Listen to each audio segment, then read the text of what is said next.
Good afternoon, everyone, and welcome to our August Ask the Experts. Our topic today is how to make the most out of your GBS-CIDP patient symposium. So first, I'd like to start by thanking our sponsors of the program, Arginex, CSL, Takeda, and Grifols. Thank you so much for all of the support that you've offered us and for bringing this great program here with us today. I'd also like to welcome my special guest with me today. So we have Kelly McCoy from our staff, and Kelly is the Associate Director of Patient Relations and Events. Welcome, Kelly. Glad you're here. We also have Clive Phillips. So Clive is a very active volunteer in our community. He's been volunteering for us for over 3 years. This will be Clive's second symposium. Many of you know Clive as the creator and the face of the fundraising ride for MMN, which Clive created, and he leads that during MMN Awareness Month and beyond.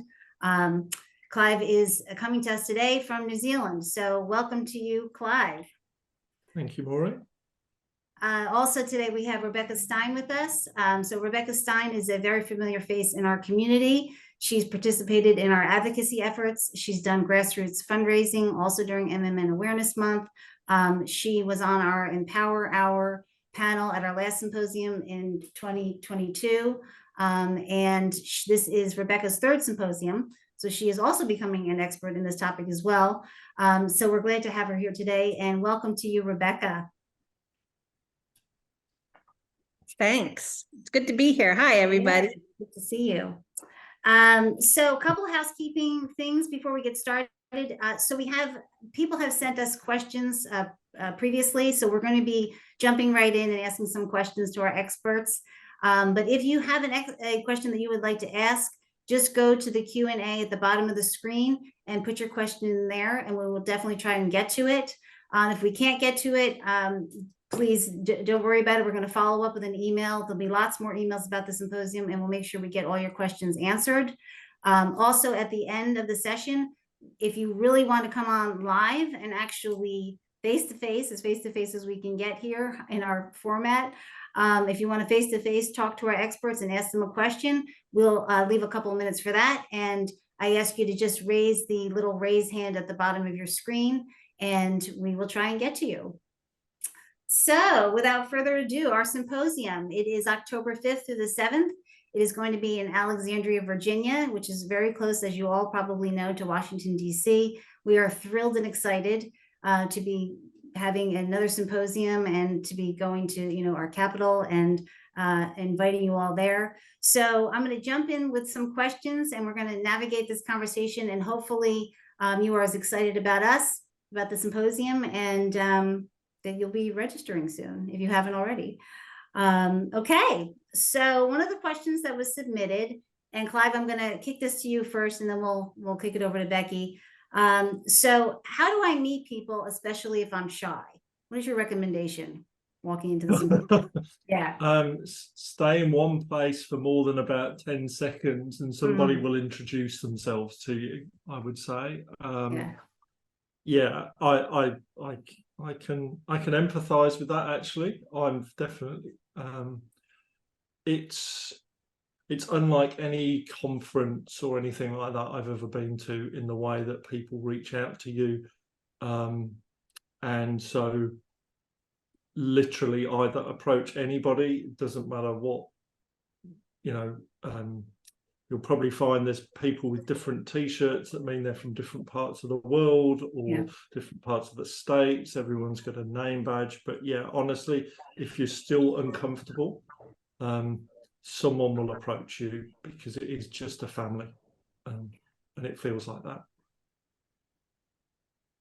So Becky, what is your experience? Your first time coming to the symposium? I wouldn't classify you as shy. So this may not apply to you personally, but what would you recommend somebody who is, a little bit gun shy to start conversations?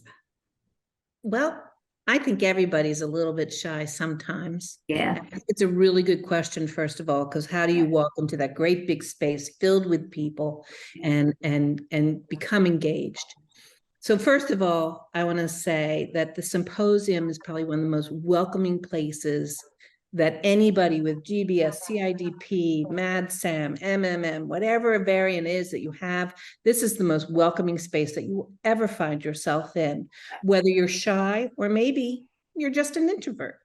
It goes both ways. And I would echo what Clive says, is everybody engages, the patients, the caregivers, everybody's interested in hearing everybody else's story.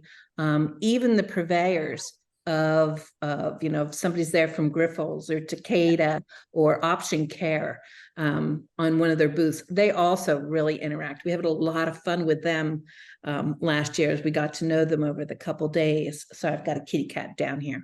I would just, as Clive says, maybe just hang out for a couple minutes and somebody's going to come up and ask your story. And the easiest way to start a conversation is to say, so what variant do you have?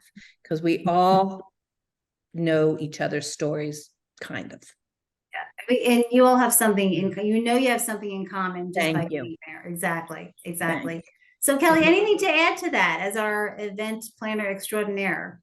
Yeah, so I also have the unique, I'm a patient, so I kind of understand. I actually met my first common patient, another CIDP patient, on my third day of work at the office 8 years ago. And before that, I never knew anybody else.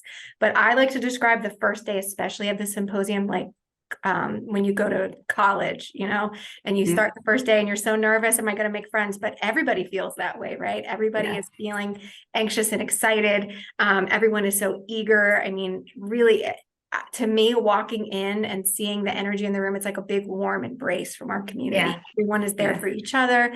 And, it's the first time that you don't have to be ashamed of your hand tremor, or if you maybe you're a little embarrassed of your walker or your assistive device. Everyone is in the same boat together, and everyone is eager to make friends. Yeah. Yeah. And seek us out. So there's going to be 16 staff members this year. Our staff grew a little bit this year. So there'll be a lot of us floating around. We'll have the GBS jackets on, the bright blue jackets. We want to actually talk to every single one of you. So if you're hesitant because you have to come alone and you're feeling a little uncomfortable about coming to this event alone, please, we are there for you. We are making it our mission to welcome you and talk to every single one of you.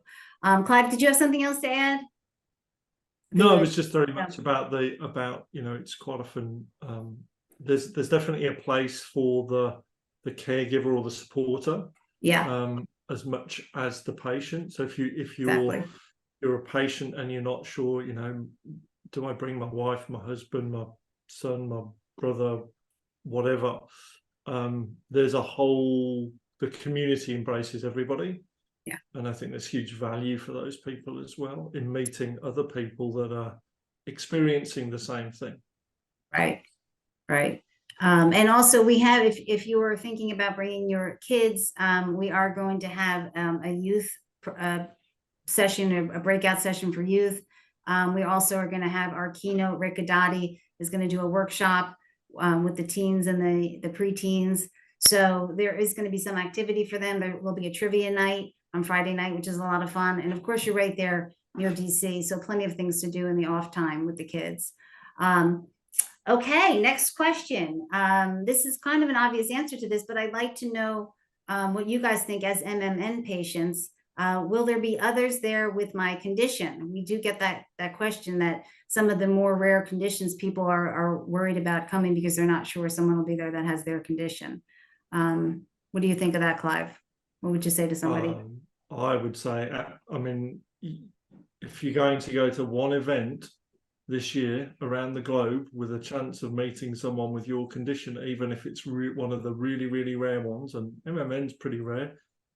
Becky and I are 1 in 170,000 people. Mm-hmm. And so, this is the place to come. And it will be, I think if I remember rightly, last time your condition was stamped on you. Yes. Not What a quite great tattooed on you. Yes. It's easy to seek people out. we've also, this year there's going to be a little booth for the Making the Most of Now project, which is my project. So that's going to, I hope, will be a little hub for MMM people to kind of connect as well. So it's not in my case, but it's half. If you avoiding people with your condition will be the challenge.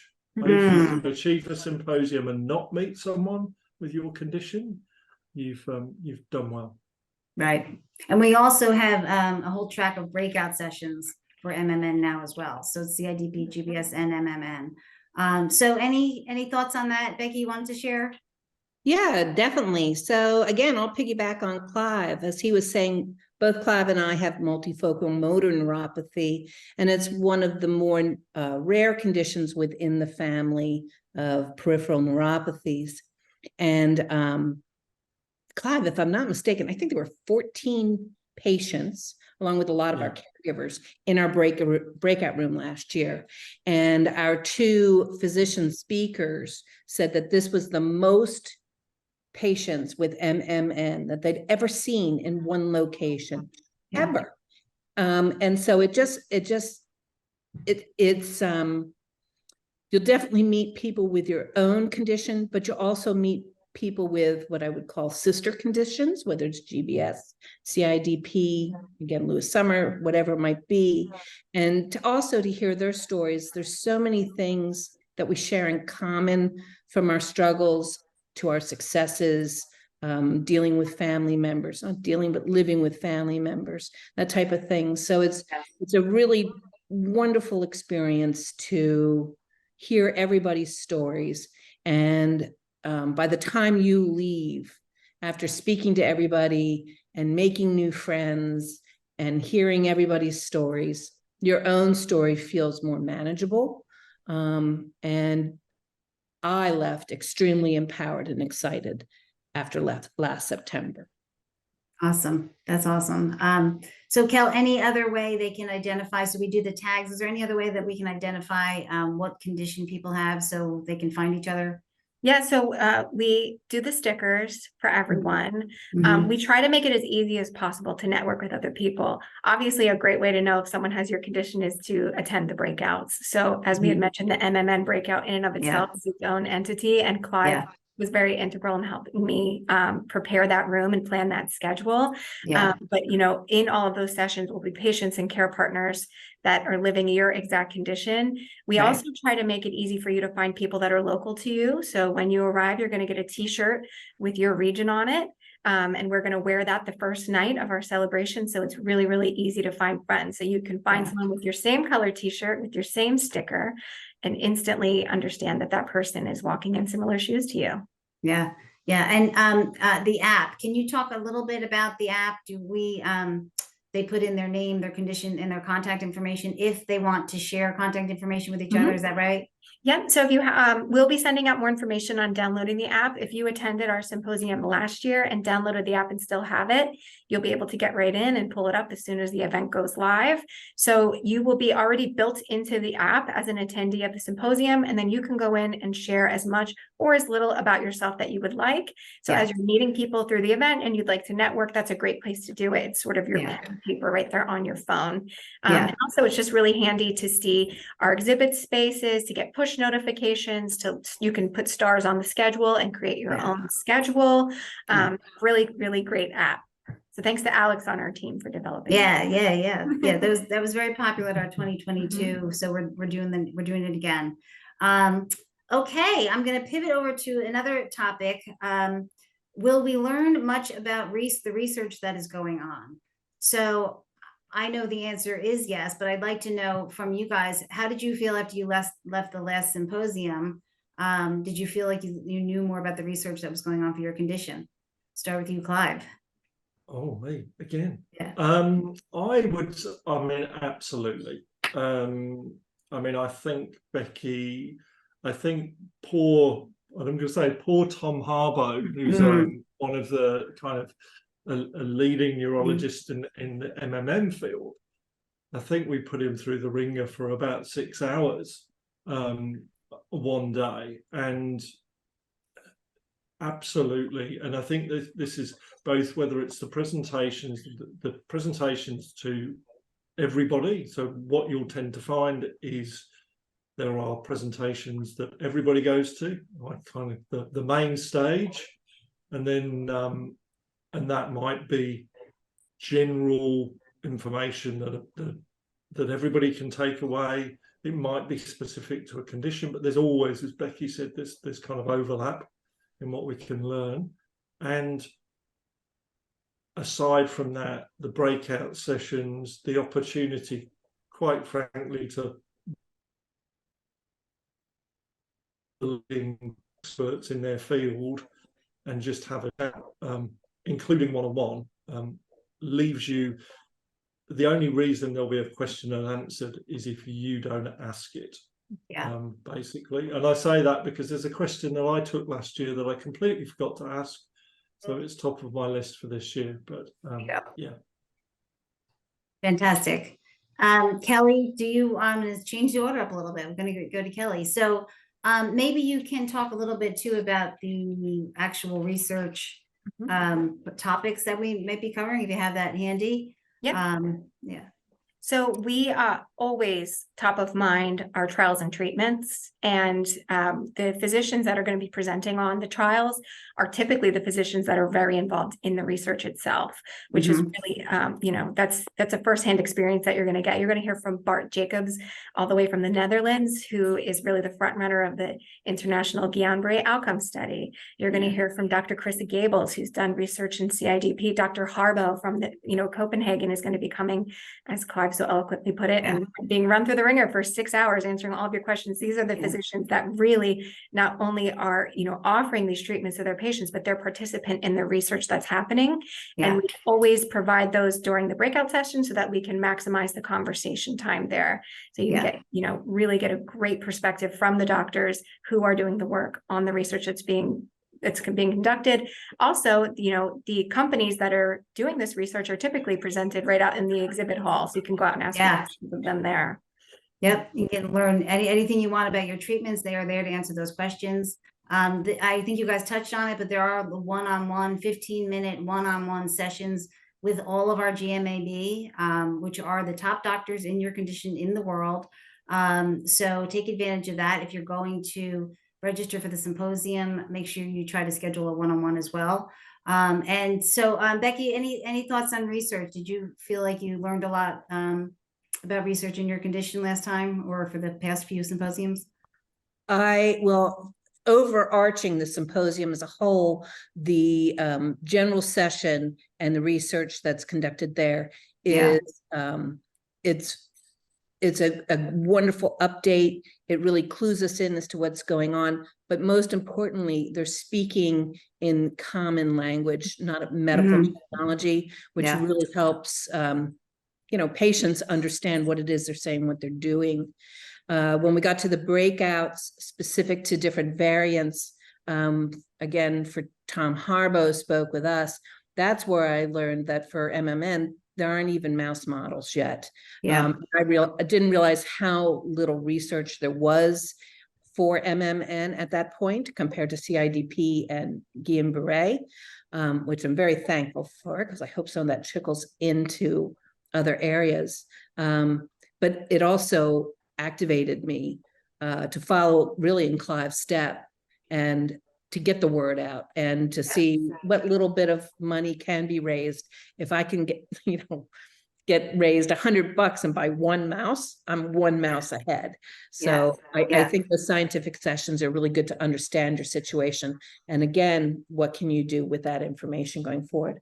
I also want to say that Tom Harbo, which is one of the doctors who specializes in peripheral neuropathies, will be at the meeting. He had published 2 papers, and I wanted to get my hands on them, 2 clinical research papers. I happen to be from a scientific background, so I could understand what he was talking about. But I could not get them on my own. And through the help of the foundation, I was able to get those papers. And I would never have known that information was out there that directly impacted my treatment if it hadn't been for the symposium. Yeah, that's great.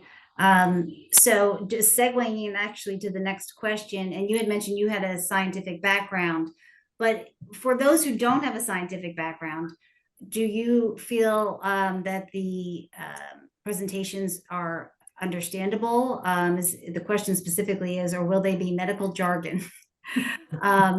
So any advice on that, or any thoughts on that? I know some can be a little bit more scientific, but what are your thoughts on that? Do you feel like the doctors explained it well, or maybe you asked questions in the hallway afterwards and the doctor explained it to you? Any thoughts on that? We'll start with Rebecca.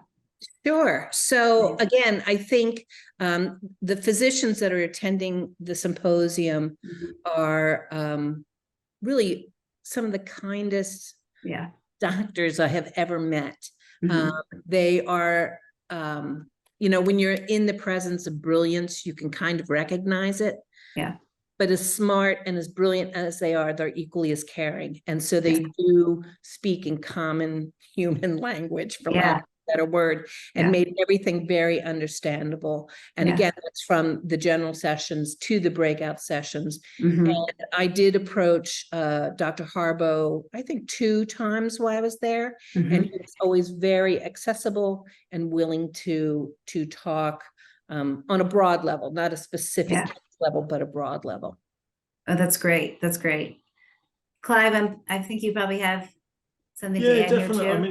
I mean, absolutely, that's the case. And I think also, and it works both ways as well, actually, particularly for the rarer variants and conditions, that, as Becky said, some of these experts, they've got the opportunity to pick the brains of more patients than they've ever seen before. And so they are often, I think, gathering information from us as we tell our stories, as much as the other way around. So you're just by going, not only do you have access to their knowledge, but the other side of it is they have access to yours. Yes. And so you're That's really good. merely your presence and the conversations you have and the questions you ask, and there's one running through, one that I know that I asked, and they said about a change in my voice that I have sometimes, and they said we've never heard that associated with MMN, and at least 2 of the people in the room said, yeah, we get that. And so you're contributing as much as you are learning from them. And I think that can give you that real sense of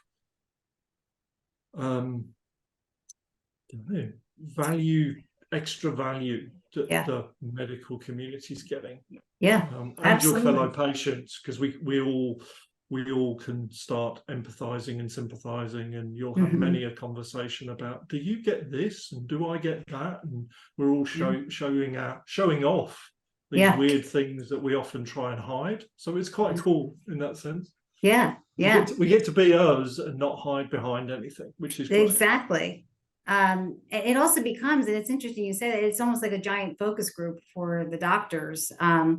We noticed that very much so last year at the 22 conference. And so this year we're actually having a Ask the Expert patient panel, where the patients are the experts, and we're inviting residents and fellows and our neurologists in to ask the patients questions. We're kind of flipping the script there, but it does make sense. And you're right, you're being an advocate, Clive. Just by showing up, telling your story, talking to as many people as you can there, you are being an advocate for your condition and for future research, really. So that's fantastic. So another question, will the symposium, this is really for Kelly, will the symposium sessions be available online later for those of us unable to travel? Yeah, so this question is asked a lot, so I'm excited that it came up, but we won't have anything happening live. So while we're there, we're not going to have any live component to the event, but we are going to be recording our plenary sessions, and we will use them. So maybe if you had tuned into our virtual summit this year, you would have seen that we used the footage and the collateral from our Florida Symposium. We'll be doing the same thing next year in May with what we record in DC. So Right. we'll make that all available. And again, it's all the plenary sessions, and they are mostly living well with our conditions, life after diagnosis, those types of sessions. So yes, nothing live. So unfortunately, if you can't make it with us that week, we'll be just focusing on our live event, but we'll be able to present that all to you after back in May. And we're hoping to also have some translated sessions as well. Right. So we are translating the Friday sessions. We're having a Spanish translator, a remote translator. So if you are concerned about language and you need a Spanish translation, one day, which it's the bulk of the day is really our medical and research sessions, we will have a Spanish translator available. And that will be recorded and available, as Kelly said, at the future virtual summit as well. And someone is asking, is the schedule available online? So we have been updating the program schedule. It is available online on our Symposium portal. Kelly, maybe you want to talk a little bit about what else they can find on the Symposium portal? Sure. So if you go to our homepage and just scroll down, you'll see a big splash for our symposium. If you click into that, there is a lot of great information. So our schedule is available there.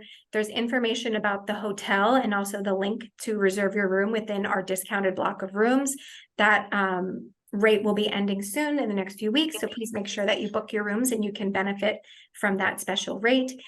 We have a whole section about things to do in Alexandria, DC, and I think also National Harbor, but you're right in the heart of everything. If you want to make a real trip out of it. There's information about our sponsors, our speakers. We're really keeping that all up to date. And there's also frequently asked questions about the symposium in and of itself. So what does your registration entail? Asking questions about how you will see a doctor, how you can get involved. Excellent. So next question is, since this is my first time to attend, I depend on a rollator for balance. I am concerned about getting to meals and various events on time. Any advice? So I'd like to hear the experience, or at least what you witnessed at the other symposiums, as far as seeing people who were using assistive devices. Was it easy for them to get around? Did you feel like they were struggling? I'd like to hear what you guys thought as patients that attended. So Clive, what did you see? What's your thought on that? Firstly, I think from my perspective, the venue was, you guys have chosen venue, or certainly last year had chosen a venue that suited people zipping around on wheelchairs or with frames or whatever they were using. So there was plenty of space. And I assume that would be the same because it's and we're all walking in each other's shoes. So everybody, there's the, I think you said 16 members of the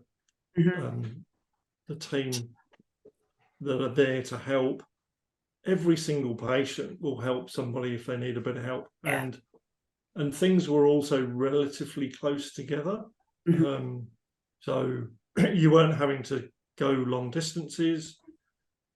From what I could, there were gaps between sessions, so it wasn't like you're trying to rush from one place to another. Just if it's not something to worry about, would be my advice. Good. Thoughts. Awesome. Becky, any thoughts on that? Yeah, the hotels, meeting places in the last 2 symposiums I've been to, we were all on the same level. There were ramps everywhere there to go from the main session to break out for snacks or something like that. It's right outside the door, so it's very easy to get to. And people were using every type of device imaginable for mobility or for hands in that last meeting, and everybody helps everybody else out. It's just it will probably be the most comfortable you will ever be anywhere. I was going to say something else. Also for the meeting space itself, like when you come into the main session, the tables are far enough apart so that different devices can get through that space. Nothing's cramped. It's taken into account to everything we do. I also have problems walking. My legs will cramp when I walk, and I can only reach a certain speed, not because I'm old, but because of the MMN. And I was really concerned about time from room to the meeting space last year. And it was close enough that I was getting everywhere I wanted to be time and in the time that I wanted to. And it was comfortable. Great. That is really great to hear. I know Kelly and Lisa, especially the two of them, spend a lot of time picking the hotels. They do imagine themselves in a variety of situations using a variety of devices. Kelly has gone so far as to count the steps between rooms.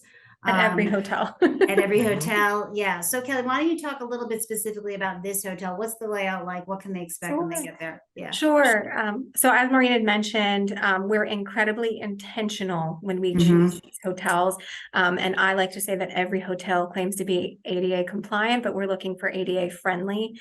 You know, we want you to be very comfortable. So again, Becca, I'm glad that you noticed that the spacing in the room lends itself for wheelchairs to make its way through. We're very, very intentional and cognizant of, you know, the struggles that people might have. And we want to really take the guesswork out of this trip for you so that when you get there, you know that it's going to be friendly to you and there's going to be, you know, an ease of access.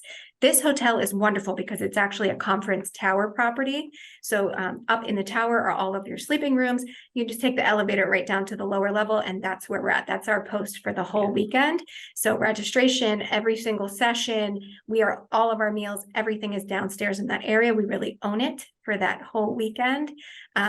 Also with meal times, you know, not only is the staff aware at the hotel, but the staff here at the office is aware that some people might need assistance. So we're going to always be on the lookout. If you need help making a plate or opening a door, we're going to try to beat you to it and help you with it. But please, as Maureen said, we're going to be very easily identifiable. Yeah. Find one of us. I'm always everywhere all at once. I'm happy to help. All of us here are happy to help you and make your time very, very easy and smooth. Yeah. But we do try to take the guesswork out of that for you because I've been there and we definitely understand the struggle. Yeah. Yeah. And you actually are amongst people who get it, really, truthfully, are understanding what you go through. So you're going to be amongst, I think we're up to almost 300 registrants at this point. Am I right, Kelly, on that? Yes. Yeah. So you almost have 300 people registered and you'll be amongst 300 people who actually are looking to help. So you are not going to be alone. If they want to rent a scooter or a wheelchair instead of bringing one, is there a possibility of doing that? And how would they do that? Yep. So there's a lot of companies that provide that service. One local to the DC area is called Scoot Around. Okay. So literally as it sounds, scoot around. And their website is scootaround.com. They actually, you could rent scooters from them. They'll deliver it to the hotel. So it'll be there when you arrive and they'll come pick it up when you leave. So that's always a great option if you don't want to travel with those things. Hotels typically do have a limited supply of wheelchairs. If that's something you really, really wanted to do, I'd recommend calling the hotel in advance and having them put it aside for you. Typically they are first come, first serve. So maybe if you reached out to Scoot Around, they don't just do scooters, they do many, many assistive devices. So I would recommend that route. If you're really in a lurch, please feel free to call the office and I'm happy to help you try to troubleshoot that. And we can put all of those companies and links in a follow-up email as well. And I think we actually do put it in a note before you go email, right? Yeah, so you guys will be getting that. So I'm going to talk a little bit about the program itself. Let me ask Clive and Becky, did you feel that there was a wide enough range of topics covered? And I will also, as part two, ask what was your favorite session of the symposiums that you've been at? So Becky, I'm going to kick it to you first. Do we answer part one and part two at the same time? Whatever you want to do, that's fine. Do it 1, 2.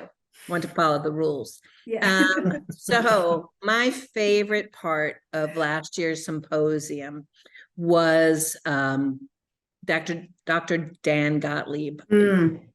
I love Dr. Dan. I'm originally from the Philadelphia metropolitan area and had listened to Voices in the Family through the years.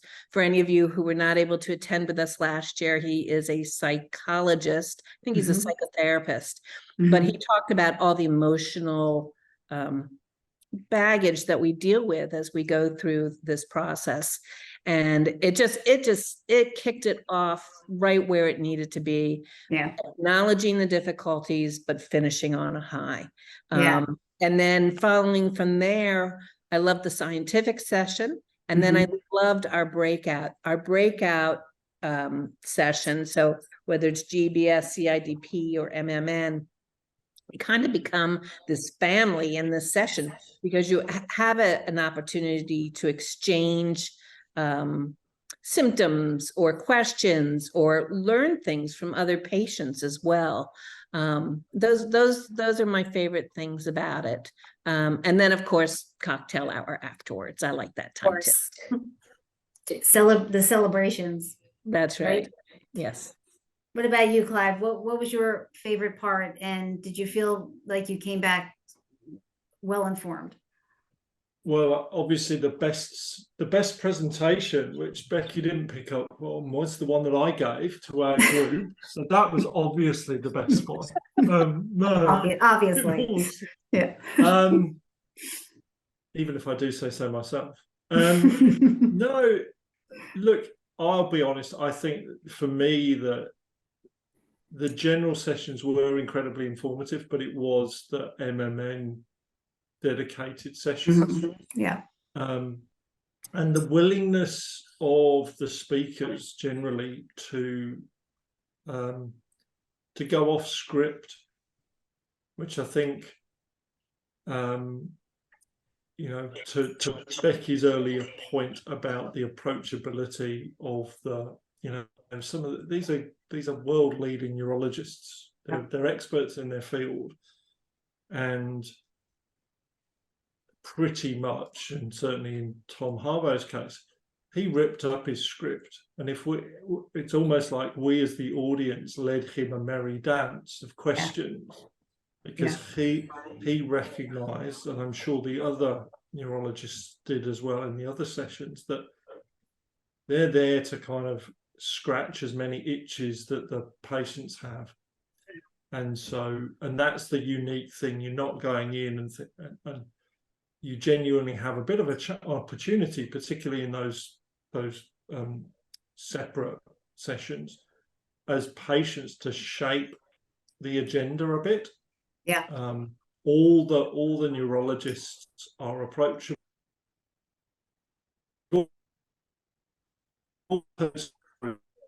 Patients or the neurologist who sits there in front of you, gives you pre-diagnosis time, gives you a diagnosis, and then says, "Yeah, thanks. Out you go." These are genuine, to Becky's point. They're genuinely connecting as human beings, not just research brains. So I think, the breakouts, I think cocktail hour, it's all great. My experience, though, it's either age or I'm going to blame fatigue in MMN. This isn't a conference where you're going to be partying at 1 o'clock in the morning. No. It's actually, and this is just, it's kind of just you are taking so much new information in, and meeting so many people.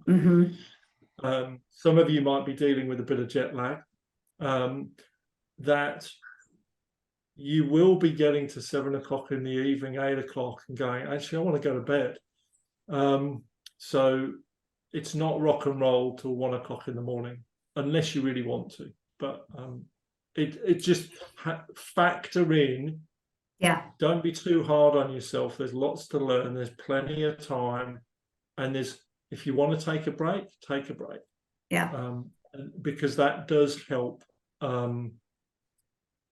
We all need to recharge our batteries every so often, and I would imagine certainly last year on a big hotel complex, there was time to kind of escape the symposium as well. And I think that can be as important.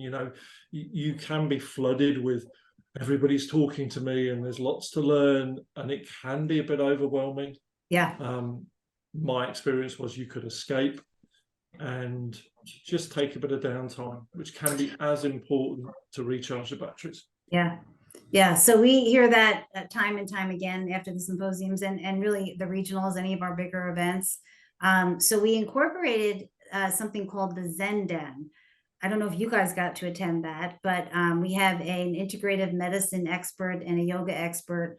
And we have a room dedicated to just that, to go and take a break. And she's got different activities. She and he have different activities going on all day long. So they'll have light stretching sessions. They'll have meditations, guided meditation. I believe she does chair massage.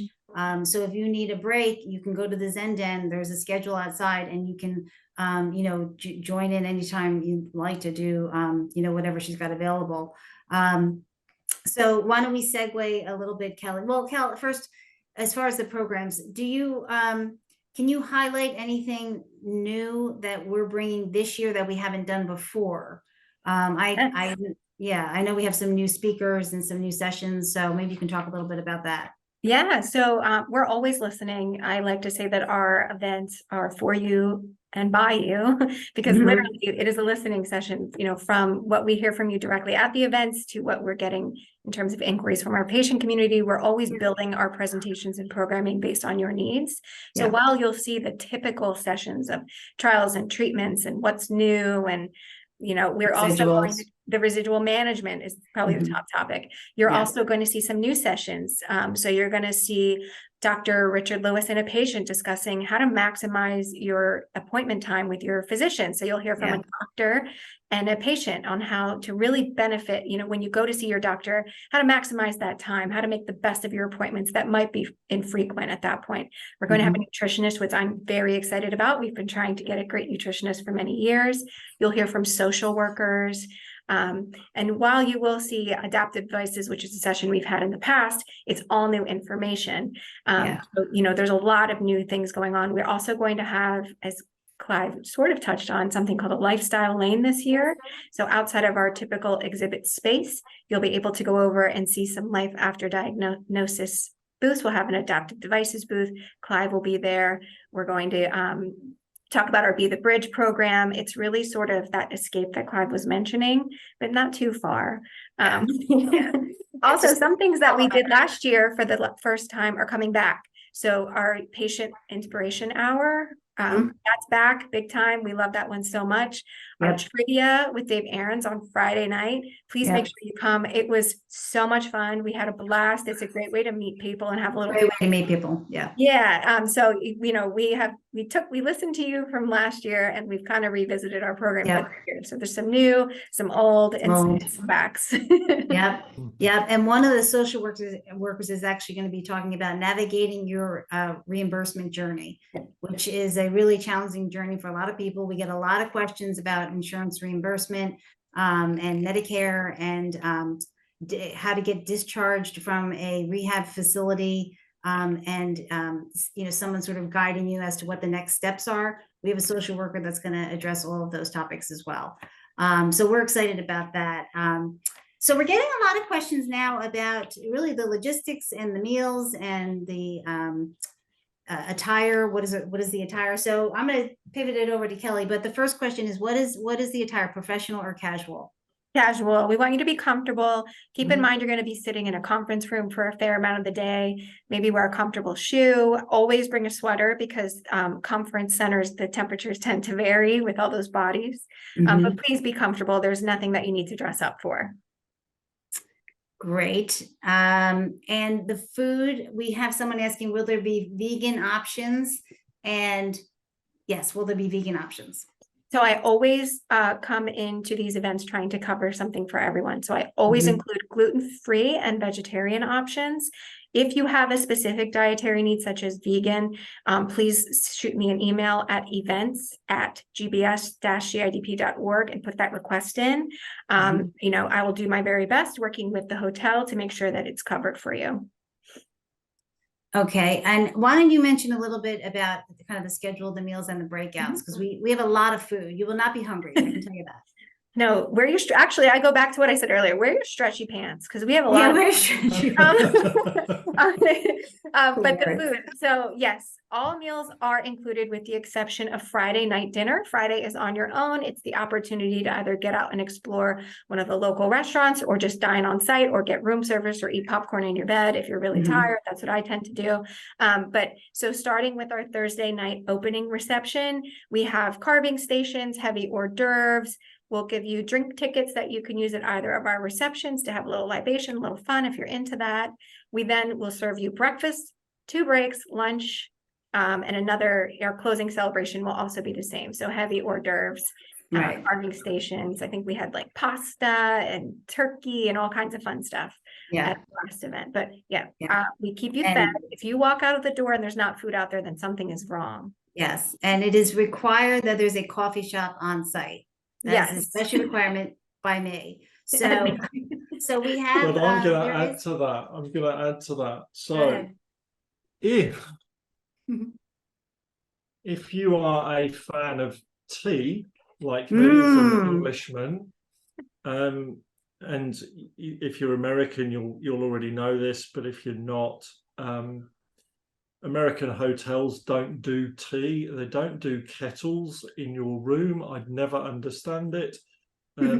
So bring your travel kettle and your stack of tea bags, because that's, and if you don't and you forget, come and see me, because I will have mine, because that's critical. So bring, I guess the message is, if there's something that's your little bit of comfort food, or drink, bring that. Bring it with you. Yeah. Or get it from Clive. That's really the message. Yeah. We'll have it at tea. Clive's booth. And we always keep the coffee and the tea flowing Yes. at the breaks. It's always do. there. Yep, we do. So if you're tired, you won't worry about it. You'll be wide awake with all the caffeine we pump in you. Question came in, Clive, I'm going to give this to you. Do you recommend a caregiver attending and participating in most of the sessions with the patient? Oh, absolutely. Yeah. Last year, my wife joined me. She was, and I didn't realize this at the time, because she hides it well. She was more nervous than me, I think, because she kind of knew I would fit in, and because I had an instant connection, obviously, she found it incredibly valuable. She joined sessions for me. She spoke on my behalf when she knew that there was stuff I wasn't saying that needed saying. That's great. So she connected with others in a similar position though. Yeah. So she disappeared off. She's got friends. She gets Christmas cards from people that she met at the symposium and things like that. So I think it's invaluable, actually. Yeah. Because that can be the loneliest journey of all in many respects. Because even the patients, we might reconnect with other patients if we go through hospitals and treatment centres, and we talk to doctors about stuff, and often the kind of partner support person, whoever it is, the family member, doesn't have anybody to talk to other than the patient. Right. And then she has an understanding more of the condition as well. And she'll meet the people that you are becoming friends with. That's what I think is great. So now you can talk about people you met and she'll know who you're talking about. It'll, it's a new community for both of you. It's a new community for the whole family. So Becky, your husband has not come, but he's coming this time. Is that what I understand? Or was he there before? My husband is Bob, and he's been to every single symposium. Oh, he has come. Okay. Yeah. Okay. The very first symposium that we went to was a long time ago. It was in Washington, D.C. And that one had a breakout for caregivers and patients.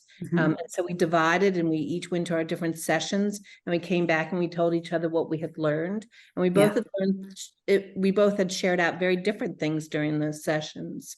And also, I think to Clive's point, well, before I met Clive, I actually met his wife, and she is she was helping me with all kinds of Pilates to help me strengthen my core, help my overall being. But I do know that Bob had the opportunity to meet a lot of other caregivers and also a lot of other patients. Mhm. And speaking for him, he came away, I also think, feeling much more supported and recognizing that our situation isn't so unusual in the world. Yeah. That there's Yeah. a lot of people behind their front doors dealing with the same things that we are here. Yeah. And it just, it warms your heart a little bit. Yeah. And everybody's journey is different, and you just don't feel alone. You just don't feel alone. And this is an opportunity for the caregivers to come and so that they don't feel alone either. Right. So And I also like the term care partner. care partner, Because right? he's not my caregiver, but Mhm. he is there to partner with me to get the two of us through this never-ending journey Yeah. as best as we can. Absolutely. Yeah. Yes. We, the care quote unquote givers in our community much prefer the term care partner. We've heard that time and time again. And I think that's a really important difference to make. So more, more for them to talk about when they get together at the conference too, and why they feel that way, and, what their role really is now, as husband and care partner, Yes. So schedule one-on-one. Someone's asking, how do we schedule the one-on-one time with an expert? So that is, Kelly, I'm going to kick that to you. Sure, thanks, Maureen. So this is definitely a benefit of registering for this event early, specifically before the 1st of September. So for everyone that is currently registered by September 1st, we're going to be sending out an application to sign up for one of our Global Medical Advisory Board one-on-ones. This is a really unique experience where you can sit with one of our doctors, one of the experts we've been speaking of on this call. For 15 minutes, you can bring your care partner, you can bring a friend, or you could just do it alone. And you can really talk about your case, your treatment, your journey, and kind of get their feedback on where you're going. I know these have been incredibly impactful in the past, and our physicians love to do them. Yeah. So this is a limited opportunity because we only have so many doctors and so much time. So I recommend, if you're not registered, you're on the fence, but you really want one of these one-on-ones, to go ahead and register so you get that opportunity to sign up. We will be reaching back out to everyone that gets the opportunity, so that that you're in. We cannot promise that you can see a specific doctor, and we cannot promise a specific time slot. So know that registering for one of these means you might have to get up in the middle of a session to go to your meeting, but I promise you it's worth it. So register early. We'll be sending this out at the beginning of September. In the event that you don't get selected to have one, please still stop by registration at the event to put your name maybe on a waiting list, or maybe one of our doctors will be nice enough to take a little extra time to meet with you. Spoiler alert, it's likely going to happen. Yeah. But yeah, we will be opening that up very, very soon. So keep that on the lookout. And same for the Patient Empower Inspiration Hour. If you're interested in participating in that this year, you get 5 minutes on the stage to share your inspiration and your journey. That will also be going out. You can register for that as well. Yeah. Yeah, absolutely. Okay. So we have about 8 minutes. Go ahead, Becky. Yep. Hi, Maureen. I just wanted to put just a little bit of a point on the meeting of one-on-one with the different specialists who are going to be there. I had the opportunity last year to be chosen to do that. I met with Dr. Tom Harbaugh, and I didn't know really anything about him prior to meeting with him. Quick backstory. 2021 was a really bad year for me. I had a horrible exacerbation where I could hardly get off the sofa for several months. I had spent the money to travel. I live in Florida, to travel to Johns Hopkins, got the hotel, and I had a consult with world-renowned David Kornblath. Got my answers, came back here to Florida. I had a disagreement with my doctor here as to what we were going to do and how we were going to proceed. So I asked, could I meet with a specialist at the meeting last year in 2022? I figured I'd use this kind of as a tiebreaker. And I met with Tom Harbaugh and told him my situation, what I was dealing with, the challenges, the medications. He gave me some information back, and then I was able to come back, and in conjunction with my physician here in Florida, we were able to work together and come up with a better care plan. And as you can see, to this day, my hands are working. But if you have any questions that you want answered as a second opinion, a third opinion, or first bit of information. It is an opportunity that is free. Think Yeah. of all the money I spent to get up to Yeah. Baltimore to see the physician at Johns Hopkins. It is irreplaceable. And again, they're kind and they're compassionate. Yeah. Group of physicians. That's great. That's a fantastic story. You know, a lot of your questions too, if you don't happen to get a one-on-one, a lot of the questions are answered during the sessions as well. And you can ask questions. We call it Ask the Experts for a reason. You can ask questions during the sessions as well. Okay, so we have about 5 minutes left. So I'm going to see if anybody wants to join us live, kind of putting that out to the producers, Chelsea and Alex behind the scenes here. If anyone wants to join us live for a live question and to meet our panelists, I think they'll be pulling them in. And I'm guessing since there's no we don't have activity. anybody yet. If anybody's interested, please raise your hand and we'll give you the permission to speak. Thank you, Chelsea. Thank you, Permission to Chelsea. speak. Our producer extraordinaire. Okay, Oh, so we have one. well, we do have one. Okay. Larry Beasley. Larry, can you hear us? Yes, I can. Great. You can put your video on, or you don't have to. It's up to you. We can't find the button. Oh, okay. All right. So we can hear you, Larry. That's can my hear you. tech. That's my tech working. I'm his hand, Ah, and I don't see the normal video button, and our camera Okay. is on. So you'll just have to take us in the dark. Okay? we'll take your voices. That's okay. No problem. What's your We've been- question for our experts? Well, we've been doing this I'm going to speak for him because usually that's our process. Mhm. Over 9 years, GBS became a quadriplegic and has worked his way back.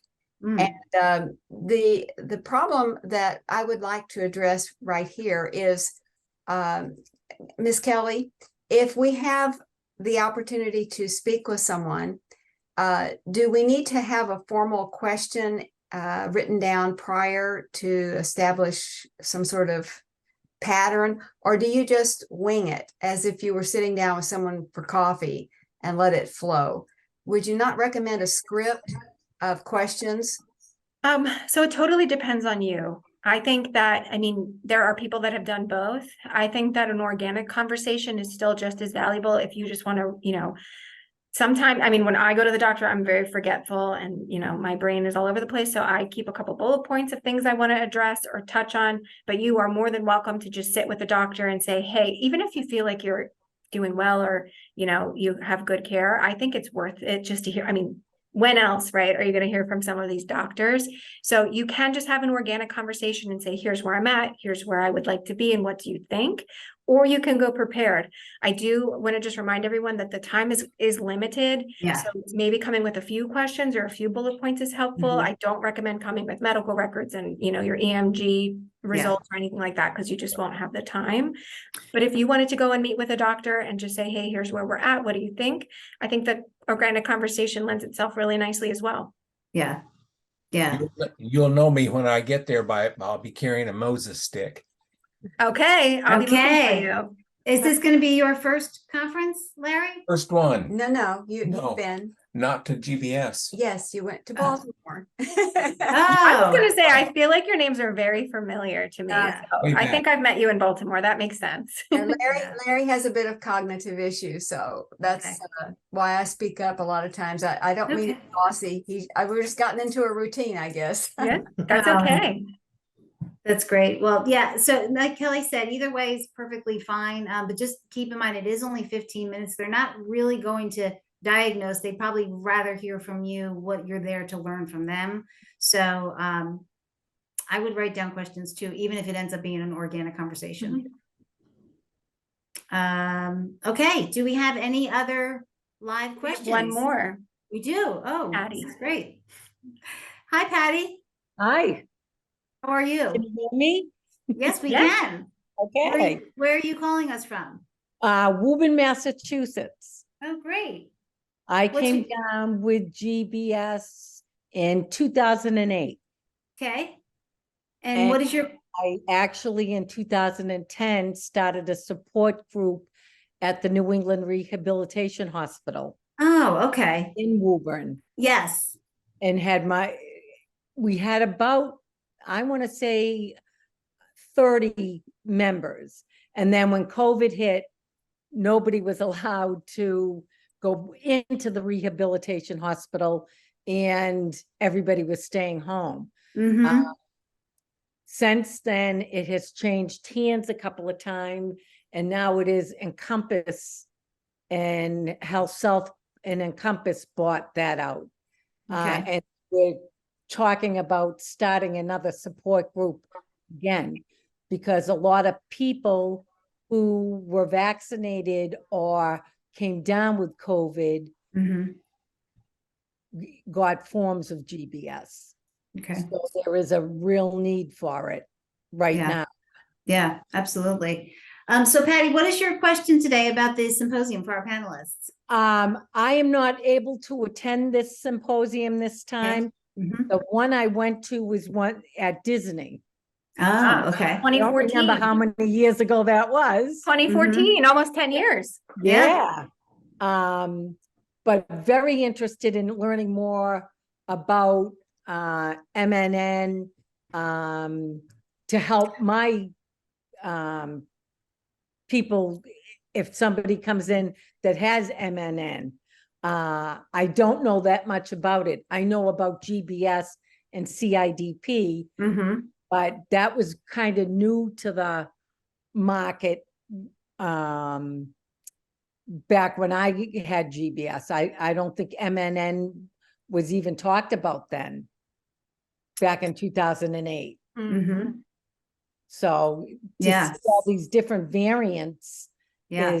yeah. Yeah, we did. We definitely have broadened our reach with MMN. We have an awareness month.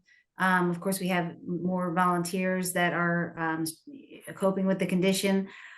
So Patty, I would recommend there's more resources and actually an MMN video on our website. Yeah, a great animated video that explains exactly what MMN is. And Clive has a podcast. Clive, maybe you want to mention your podcast and where she can find it. Yeah, that's true. Gosh. Thanks for the plug. I tried to get it in there somewhere.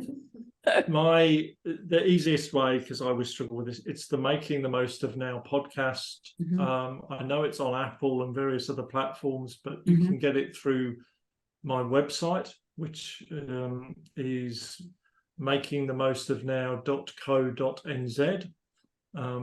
And there's links in there and bits of information and everything. Pretty much everything I do is connected into what the foundation do as well. So one way or the other, you'll probably find it.